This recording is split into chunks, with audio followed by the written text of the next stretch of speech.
Sanibonani Dumelan, Gamalam Mutorangosi, and this is Student Voice brought to you by BET Campus TV. Today I'm sitting with former president of ESRC. I'm with Elisha and Wandile. Good day, guys. Good day. How are you guys? You well? Well, how are you? I'm good. So we're actually going to reflect on your journey of presidency at VUT. So to start with you, Wandile, can you give us any highlights, your achievements during your journey as a president, since you're leading thousands of students? Thank you very much. You'd remember I was elected into SRC in 2019. Yes. And we had problems of main residences being in the condition that it was. Yes. Because there was a strike that led to banning of residences. Okay. We've advocated for renovations of those residences. Meropa is an example of one of those. This obviously are struggles of other SRC that came before us, but we came to see it happening. We came to see it coming into existence. So we've advocated for it to happen a bit quicker. Yes. So there was renovations of those banned residences. There's a tower when you go to by Lapa. Okay. That was supposed to cover a 5 meters radius Wi-Fi that we had fought for. Unfortunately, when we had left, the other generation that came in did not continue with that struggle. But amongst many other things that we've done as an honor tasked with responsibility of leading students, I think it's safe to maybe point out the two because they were major. Yes. There's quite a few as well. The curriculum status, one would argue I was elected because I was advocating mainly for advanced diploma and BTech to be funded. Okay. Went to DET, we negotiated with DET. There was something called gap grant when we were leading. So if you're doing your BTech, or let's just say you're in QF level 7, DET funded you. There's also monies that APSA gives the university every year of over 5 million. So the university take that money, they do whatever that they do in other years. So when I was elected, we argued that that money ought to then fund those that are, because you know when you go to your NQF level 7 studies, you don't have funding. Okay. So we said we don't understand where does the APSA money go. We think it's better for you to fund, advanced diploma and BTech. Okay. And the investor did that. So to just name a few, those are the few that I can point out. During that day. Okay, Yeah. thank you. And do you, Mr. Elisha, any highlights of your achievement during the journey of presidency? Thank you very much. Let me extend the greetings to student populace, to the viewers. Look, we were in SRC. I started as a SG of the SRC. Yes. And then my journey started, I served as an SG of SRC. And the following year, there was a dispute of elections, and then that's when there was a court interference. And then that's when we were then appointed to serve. Yes. So, but as my journey began, we were able to focus on three main streams of services, which is the student, which is social cohesion, which is academic excellence. In terms of social cohesion, we know that students, there is no student life without social programs, understand? We're able to advocate for at least, for a very long time, that when no freshers bash, spring bash, you understand, major tournaments, we're able to ensure that we advocate for the reinstatement of those particular programs, such as freshers bash. We're able to have the freshers bash. We're able to have the likes of spring bash. We brought a huge artist to come and perform.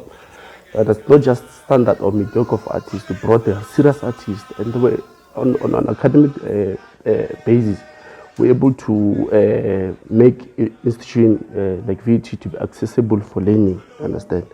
Particularly students, when they come from poor backgrounds, they were able to access to register for free. That's what we are advocating for. That students must register for free. When you look for employment, you're able to get your academic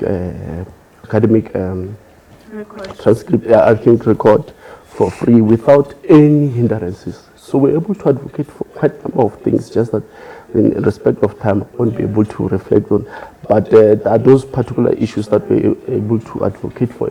For example, the NSFAS. NSFAS used to pay students 1,200. Yeah. And once we took over, we together with the collective, we ensured that at least we have increased the money from 1,200 to at least 1,800. I don't know what is the current status of NSFAS at this particular point, but during our tenure, we're able to increase that particular money from 1,200 to 1,800, understand? Okay.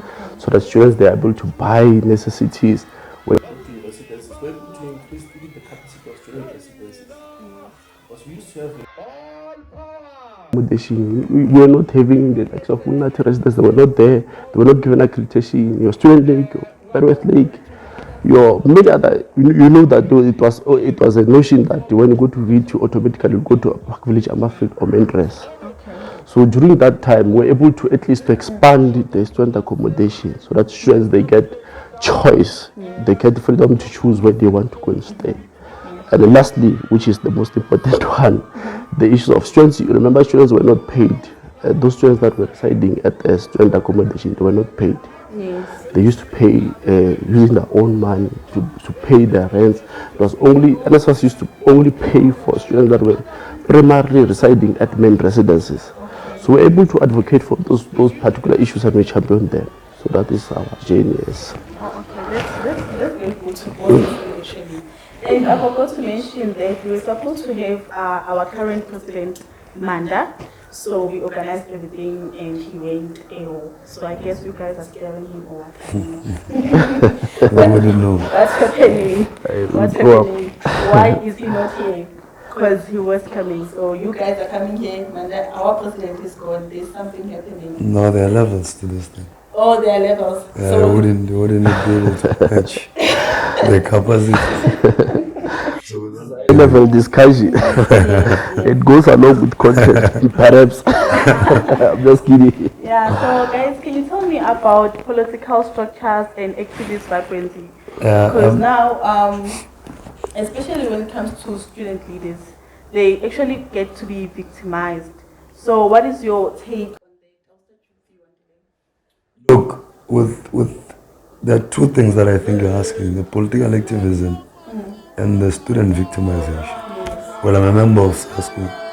I'm a product of school. Yes. The activism of politics in campuses relies mostly on student leaders before the general population. Because those that join politics ought to be conscious, ought to understand what they're doing, to can then be able to go and mobilize the general society. So if you don't have an understanding of politics, how do you then go and recruit new members? What do you say to them? Will they be politically conscious? Because politics in campus mostly are similar all the years. It's academic exclusion, financial exclusions, lecturers being unfair to students, management increasing fees, doing as they please, year in, year out. So those that are leading students ought to have an understanding of politics and an approach to politics. Look, student victimization, Elisha will agree with me, to a certain extent, it becomes part and parcel of the culture of you being a student leader. If I can count the number of times I was suspended, it can goes up to 8 or 9 times. One of it being an expulsion. But we had ways to fight it. And why would you get suspended? You'd go to meetings with management, argue on issues that students are deserving, right? This is what needs to happen. Something that sounds to you, but management become a bit resilient to that. And then you ought to take it to the streets. So before you go to the streets and strike, you need to give student politics that, look, here's what we're fighting for. It concerns you. Management does not seem to agree with us. We think the only solution is to go and close gates. Because we've done it before and we've gotten free education, incomplete as it can be, but we've gotten somewhere with it by closing gates. So you'll get victimized because management have to remove whoever was a leader for that revolution to die. So if Wandile is a leader at that moment, when they give him a suspension letter, if he continues coming, they arrest him. So they ought to remove Wandile so that the revolution dies. So in our generation, fortunately, we had a lot of leaders. When you remove me, Elisha would come. You remove Elisha, Grena would come, Don would come. We were a lot. It was a bit difficult for management. But student victimization, it became something that universities have adopted to use against the revolution that students always wage in achieving what they ought to achieve. It's unfair. It's a bit unfair. It's painful, more especially when you're still an undergrad. Yeah. Imagine you're suspended, you have not graduated. What do you tell your parents? The time I was suspended when I was supposed to write my final module to complete my studies. A suspension letter came. I had a serious fight with my mom because my mom is not a leader. And I can't explain to her the importance of politics and the importance of the revolution at that moment that we ought to wage, because if we don't, we're as good as useless. At the time, Elisha would remember they were increasing fees, I think by 4%. You are coming from as far as I come from the villages. You can't afford to pay those fees, as it is. But they're increasing them. They are simply saying you can't get your qualification. It's an indirect saying of you are poor, therefore you can't be qualified. So you ought to fight. Those are the struggles that we're faced with. So we have to fight, face victimizations. It's still a weapon that management across universities still uses today, unfortunately. But if you're a student leader, you ought to expect that. Yes. And you ought to have plans around that. But mostly you ought to be conscious. Because if you're not, you will be called to interviews and you won't pitch. I get your point. Moving to the because of time, can we move to another point of the student allegations whereby students tend to buy cars?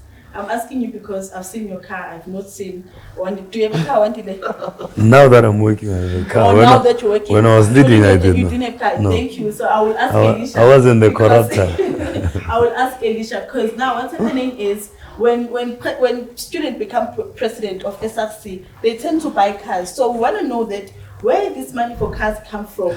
Does management support you? Do you have sponsors for car? Where does the money come from? Yeah, just to pinch a little bit about what Wandile has raised, just 2 seconds in passing. You know, a student in victimization it's a weapon that is used by the management. But currently now it's used mainly to suppress the views that they seems that to be raising instrumental views that they don't support the current and what the management holds, understand. They don't have a problem in creating a spurious allegation against any individuals. I don't want to dwell to the issue of the likes of Punsag and others. Up until today, he's still attending, he's still not yet charged on those particular issues of. So it's just they create a culture of victimizing students who hold descending views, you understand? So on that one of the banning one, I think perhaps the current SRC, maybe they're at good position, better position to respond to that. But all I can say is that, look, once you are becoming a student leader, you are able to redeem yourself, you understand, from your present, the person that you used to be. Because you grow, you start to grow, you start to develop a huge self-esteem, understand? Confidence of negotiation, you understand? But I don't want to. Negotiating with whom? No, I'm saying, for example, look at the current academic office. Yes. The boy is just selling iPhones. Understand? Okay. He's just selling iPhones, just making. He's an Uber driver. Understand? So you develop a self-esteem. Understand? Of negotiating, of things, saying things in a better way. I still feel like you're running away from But I'm not running away. The student leaders are not corrupt in particular. I understand? Because look, number one, they are not part and parcel of the procurement processes of the institution. Understand? Yes. They are not fully engaged in a decision making in terms of how funds are dispersed to departments. You understand? So you can't accuse them of being corrupt because there is no financial transaction that moves from management to the SRC. The only thing that they get is only just the honoraria. So perhaps what if a leader just engage in a betway activities or gambling activities? Okay. So I'm not trying to defend anyone. Yes. Let's go to this point of our president has bought cars twice, right? The Audi that he's driving right now is not the Audi that or any car that he was driving before. I remember last day we had an interview and they argued with that. So I don't know Manda selling anything, but he's owning a Audi A3 car, very new car. So now it questions students that where does this money come from?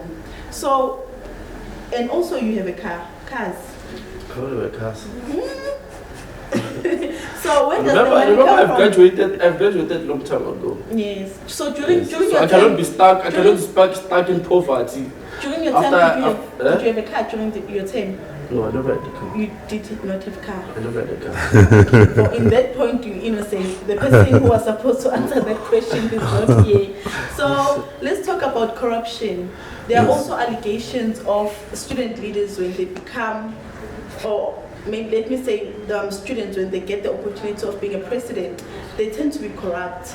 So are those allegations true, or I don't know how to put it? No, I get your question. Look, I don't want us to speak like we do not understand what we're speaking.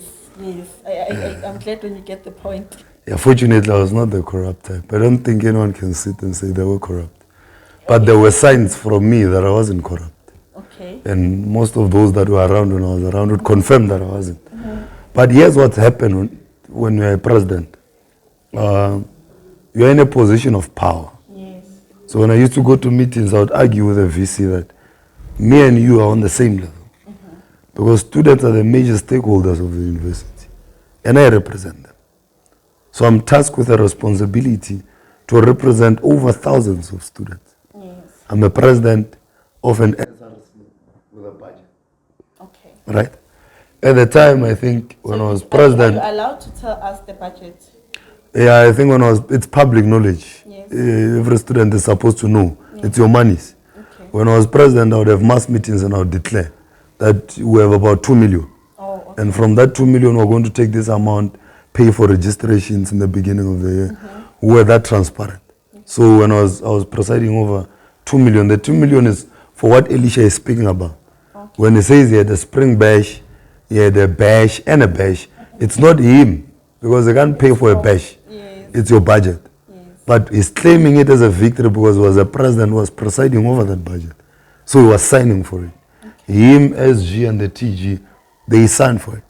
But there are also deeper things that happens when you're a president. There are politics at play. Yes. You have engagements with VCs. You create your own relations. It's unfortunate, and I want to be as open as I can. Because these are the realities of politics today. There are groups in this institution. That's why we don't go far. Yes. And when you come and try to fight to say we need to be a better institution, they eliminate you. We're eliminated fast because our politics were genuine. To say, no. There are coups. If you remember in my time, Prof. Zida was a VC. Yes. He left, an administrator came in. And we contributed to that. Because we felt maybe the administrator would do good work in bringing stability. We're in a dire financial situation. So when you're a president, you enter VT and are elected as a president, there are groups, right? There are people who work with a certain group and a certain group in management. So in other words, you say maybe student leaders they are not corrupted, or they can be corrupted by the system. They can. The system does corrupt student leaders. That's where I'm going. Okay. So that normally there are two sides. Yes. There would be a VC side and a registrar side. Okay. So a student leader, when he's elected a president, is presented with an opportunity to choose a side. Sometimes even a dean side, a triple S dean, would have his own faction that is controlling. So when you pick a side of a certain individual, because some of these comrades are corrupt. The most corrupt people are management officials. So immediately you pick a side, they corrupt you. Okay. If you're corruptible as a student leader, we can't blame it on them.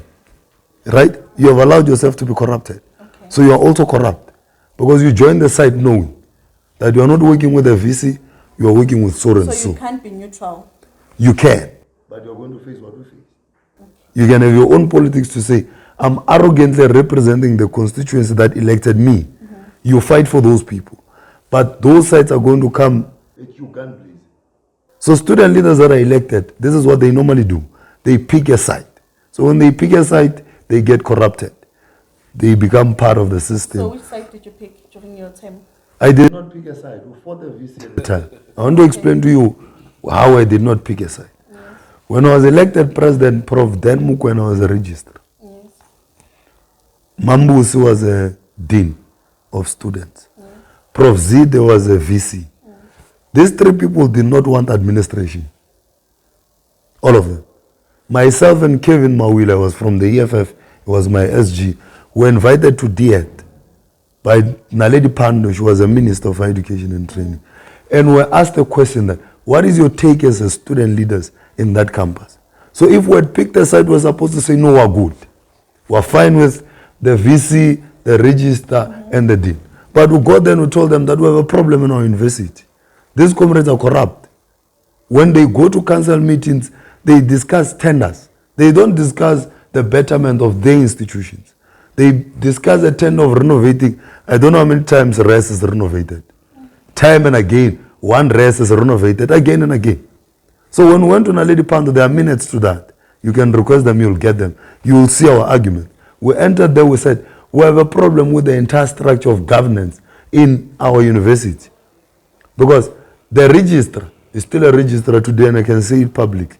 He's employed permanently. There's no permanent registrar in the entire country. He's the only one. He's a permanent employee as a registrar. You have a VC. No, I want to show you. I want to show you. We did not pick a side. There was a VC. The VC was not decisive. Yes.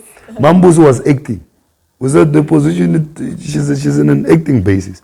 So we fought our own politics, and that's what we did. Okay, we'll come back. Yeah.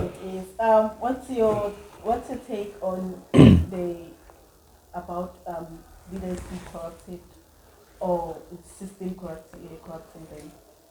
No, it's just a phenomenon that student leaders, they get to be corrupted because there's a corruptee, understand? Who's the corruptee? But the corruptee is the system. Okay. So if immediately you dismantle the system, because it's highly impossible to dismantle the system because corruption is everywhere, understand? For the mere fact that the institution at some point was placed under the administration because they wanted to root out all those corruption elements that are taking place, understand? So starting from the appointments of the chairperson of the councils, to the VCs, to the how the SRC gets themselves into power, it's just that system that checks them, you understand? It's just a chain, understand? Yes. So because why am I saying the SRC? You know, there are those people that have vested interest on SRC, on who must be elected as the president, who must be elected as the SRC. So